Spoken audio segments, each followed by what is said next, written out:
guys, welcome back to the political science lecture series on near-peer, and today we're going to discuss nationality and its comparison with citizenship. And the reason why we're doing this is because इस पे एक पास paper में सवाल आ चुका है जो कि generally topic किसी पे तो नहीं उतरता, but since it's a past paper question it has been a tricky one, तो मैंने इसके ऊपर सोचा कि हम एक extra lecture बना लें. So the question in past paper in 2019 was that explain the concept of nationality and distinguish between nationality and citizenship. तो हम बात करेंगे सबसे पहले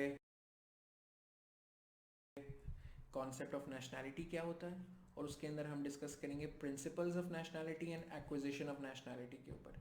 फिर हम बात करेंगे सिटीजनशिप पे, और फिर हम इनके की डिफरेंसेस देखेंगे, फिर हम इनकी एग्जांपल्स देखेंगे, and then will discuss why nationality and citizenship and why this distinction is important. और फिर हम इसको डिस्कस करें in the context of Rohingya crisis. Nationality and citizenship may sound synonymous to each other, but these are different words. इसका basic फ़र्क ये है कि nationality tells where a person belongs to, and where a person belongs to is different from where the person works or where the person votes for. Nationality is about where you belong to, and that belonging comes from your ethnicity or your country of birth. क्या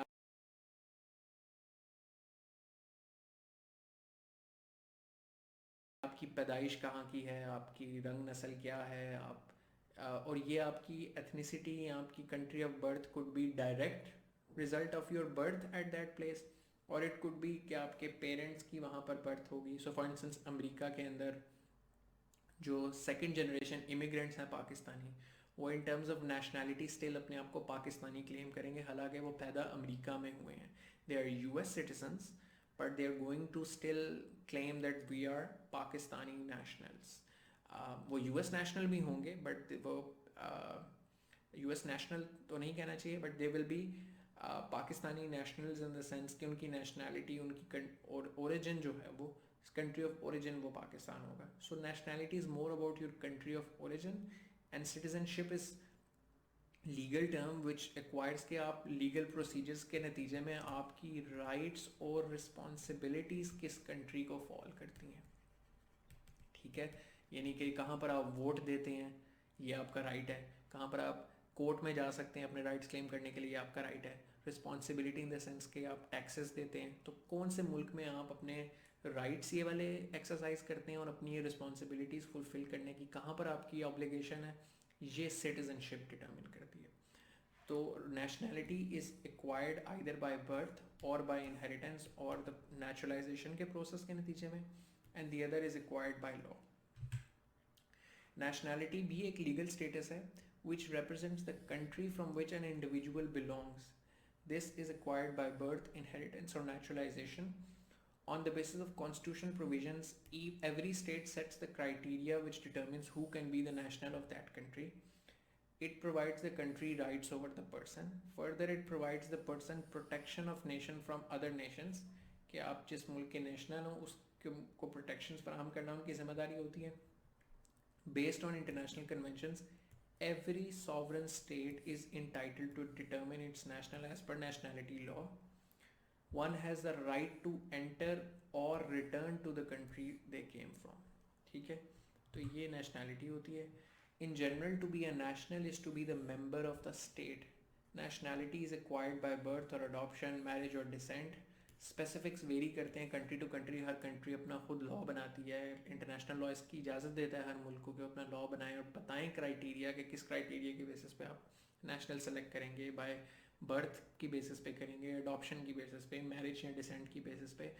क्या criteria होगा कि एक country कहेगी कि this person belongs या originates from our country. Having a nationality is crucial for receiving full recognition under international law. UN Declaration of Human Rights का article 15 कहता है कि everyone has a right to nationality and no one shall be arbitrarily deprived of his nationality nor denied the right to change his nationality. Principles क्या है nationality के? The state through constitutional and statutory provisions के regular law के ज़रिए और कुछ constitutional provisions के ज़रिए criteria set करता है कि who shall be the nationals. The right of state to confer its nationality is however not unlimited, यानी कि ये नहीं कर सकती कि रियासत के पास ये तो हक है कि वो नेशनैलिटी के लिए एक लॉ डिटर्मिन करेंगे, किस क्राइटेरिया पे वो डिक्लेयर करेंगे कि ये लोग नेशनल्स हैं, लेकिन ये अनलिमिटेड नहीं है कि वो कुछ भी क्राइटेरिया रखते हैं, बिकॉज अगर वो इस तरह करेंगे तो there will impinge upon the right of other states to determine a person will be their nationals. कि अगर मैं एक रियासत ये नहीं कह सकती कि जो भी ज़मीन पर इंसान पैदा हुआ है, कुर्रा या इस पर कहीं भी पैदा हुआ है, वो हमारा नेशनल है। they can't do that, they don't have that mandate, because इसका मतलब कि फिर दूसरी कोई रियासत उसको अपना नेशनल कैसे क्लेम करेगी, क्योंकि सारे ही ज़मीन के बंदे तो उसके नेशनल हो गए, तो ऐसे नहीं आप कर सकते। सो दो रूल्स होते हैं। By one rule of international customary law, a person who is born within a state's territory and subject to its jurisdiction acquires that state's nationality by the fact of such birth। और ये सबसे common है nationality का, कि जहाँ पैदा हुए हो वहाँ के आप नेशनल होते हो। By another rule, one has nationality as an inheritance from one or both of one's parents. States vary in the use of these two principles।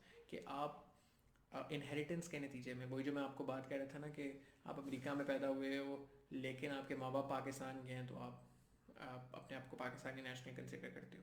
तो डिफरेंट ममालिक, डिफरेंट रियासतें कोई एक रूल यूज़ करती हैं, कोई दूसरा रूल यूज़ करती हैं, कोई दोनों यूज़ करती हैं। नेशनैलिटी की एक्विजिशन कैसे होती है? एक एक्विजिशन ऑफ नेशनैलिटी का कॉन्सेप्ट है कि एक रियासत अगर टूट गई, या एक रियासत पहले किसी एक मुल्क का एक हिस्सा था, वो पहले किसी एक मुल्क का हिस्सा था, वो किसी और मुल्क का हिस्सा बन गया है, तो उसके केस में क्या होना चाहिए या क्या हो सकता है? तो उसमें ये होता है कि inhabitants of the region that is ceded commonly have an opportunity to acquire that state's nationality. के अब वो पहले जिस रियासत में थे, अगर वो अब नई रियासत में गए हैं, तो उनके पास ये अपॉर्चुनिटी है कि वो उस नई रियासत की नेशनैलिटी हासिल कर सकते हैं।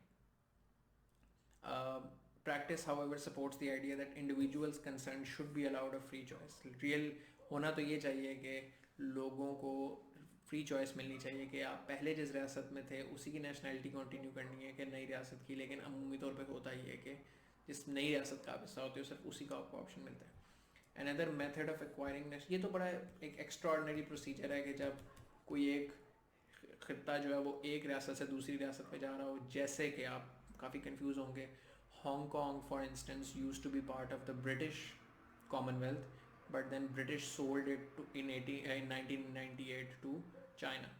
तो ये एक एग्जांपल अपने जहन में सोचेंगे, इस तरीके से सेल, परचेज या एक्विजिशन होती है, जो कि एक हिस्सा पहले किसी एक मुल्क का हिस्सा है और वो बाद में किसी दूसरी रियासत का हिस्सा बन जाए।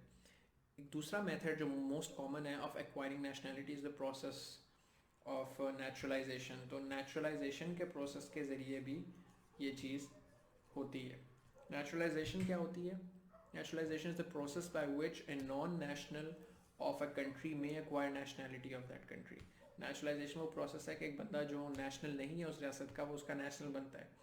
It may be done automatically bye statute, यानी कि हो सकता है कि कोई कानून पास हो जाए जो कहे कि ये सारे लोग हमारे नेशनल हैं। जैसे आप सोचें कि पाकिस्तान में एक बड़ी बंगाली कम्युनिटी है, अफ़गान कम्युनिटी है, अफ़गान माइग्रेंट्स हैं, कराची के बहुत ज़्यादा एरियाज़ के अंदर बंगाली कम्युनिटी बहुत ज़्यादा रहती है, जिनकी अभी तक सिटीज़नशिप और नेशनैलिटी उनको रियासत ने फराहम नहीं की। तो कल को अगर कानून पास हो जाता है कि जितने अफ़गानी पाकिस्तान में रह रहे हैं या जितने बंगाली पाकिस्तान में रह रहे हैं 2 जनरेशन से, तो वो सारे हमारे नेशनल हैं और उनका CNIC जो है वो बना दिया जाए, तो ये वो होगा ऑटोमेटिक बाय स्टैट्यूट। या दूसरा तरीका ये कि और इट में इन्वॉल्व एन एप्लीकेशन और a motion and approve by legal authorities के हर बंदा इंडिविजुअली अप्लाई करे फॉर नेचुरलाइजेशन और नेशनैलिटी के लिए, और फिर उसको जो है वो मिल सके। सिटीजनशिप क्या होती है? Citizenship is a status acquired by becoming a registered member of state by law. Any person can become a member of the state by satisfying the legal requirements of the respective country। In simple terms, the virtue of being the citizen of the country is called citizenship। तो आप किसी मुल्क के जो शहरी होने का साथ अगर आप राइट्स एक्वायर कर लो सारे, तो आप उसके सिटीजन बन जाते हो। Every state grants some legal rights and privileges to its citizens, and they are also bound to follow the rules and regulations framed by the government of the respective country। तो जो शहरी होता है किसी भी मुल्क का, उसको कुछ लीगल राइट्स और प्रिविलेजेस मिलते हैं, और उस पर ये जिम्मेदारी भी होती है कि उस मुल्क के फिर कुछ कवानीन को उसने, रूल्स और रेगुलेशंस को फॉलो करना है. Once a person becomes a citizen of the state, he has the right to vote, work, reside, pay taxes, and become an active part of the country. Every person is a citizen of a country where he or she is born, but to become a citizen of some other country, one needs to apply for it. Citizenship is a narrower concept than nationality. It is a specific legal relationship between a state and a person. It gives that person certain rights and responsibilities. इसकी मिसाल है, for instance, in some Latin American countries, for example, such as Mexico, a person acquires nationality at birth but receives citizenship only upon turning 18. Mexican children therefore are nationals but not citizens. जब वो adults बनेंगे, 18 साल के होंगे, तब उन्हें citizens बनेंगे, क्योंकि 18 साल के बाद ही उन्हें right of vote, her cheese rights मिलेंगी, और officially वो citizens declare होंगे. उससे पहले वो सिर्फ nationals declare होंगे. अब इन key differences को अगर summarize कर लिया जाए, that nationality is the status arising out of the fact that a person is the origin of a particular nation. वो किसी ख़ास मखसूस कौम से उसका origin है. Citizenship is the political status that can be obtained by meeting the legal requirements set by the government of the state. Nationality is an internationally recognized relationship between a country and a person that, among other things, allow a person to hold the passport of that country. Citizenship is defined internally within each country to mean a status that supposedly allows the person full political rights in a country. The nationality is an ethnic and racial concept, and citizenship is a legal and juristic concept. The nationality of a person cannot be taken back once acquired. The citizenship of a person can be taken back. A person cannot be a national of more than one country generally, and a person can possess multiple citizenships of a time. A nationality is not necessarily a citizen, but a citizen of a country is almost always a national of a country. ठीक है, ये नहीं, इसका मतलब ये नहीं है कि एक सिटीजन जो है वो उसी मुल्क का लाजमी नेशनल भी होगा हमेशा. इसमें आइडिया ये है कि जो एक सिटीजन होगा किसी मुल्क का, वो किसी ना किसी रियासत का नेशनल उसका हो या किसी और का हो, नेशनल ज़रूर होगा. मगर एक बंदा हो सकता है कहीं का नेशनल हो लेकिन सिटीजन बिल्कुल ना हो. जैसे कि हमने अभी मैक्सिकन चिल्ड्रन की बात की, तो Mexican children are national of Mexico but they are not citizens of any country. तो यही वही वाली बात जो हमने भी डिस्कस की थी कि that nationality is the status arising out of having an origin of a particular nation, and citizenship is the political status obtained by legal requirements. और ये हमने अभी जितने कॉन्सेप्ट्स डिस्कस किए हैं वही दोबारा यहाँ पे. Now let's talk about some examples. तो सबसे पहले लैटिन अमेरिका की बात करें तो जैसे अभी आपको बताया था, मेक्सिको में a person acquires nationality at birth but receives citizenship only upon turning 18. Mexican children therefore are nationals but not citizens. United States की अगर बात की जाए तो नॉट ऑल अमेरिकन नेशनल्स और ऑल्सो अमेरिकन सिटीजन. सारे अमेरिकन नेशनल्स अमेरिकन सिटीजन्स नहीं हैं. कैसे? ये कुछ एक्सेप्शनल सर्कमस्टांसेस हैं. There are some outlying possessions of the USA, यानी यूनाइटेड स्टेट्स की टेरिटरी के बाहर कुछ ऐसे एरियाज हैं जो यूएस की अनइनकॉर्पोरेटेड टेरिटरीज कहा जाता है उन्हें.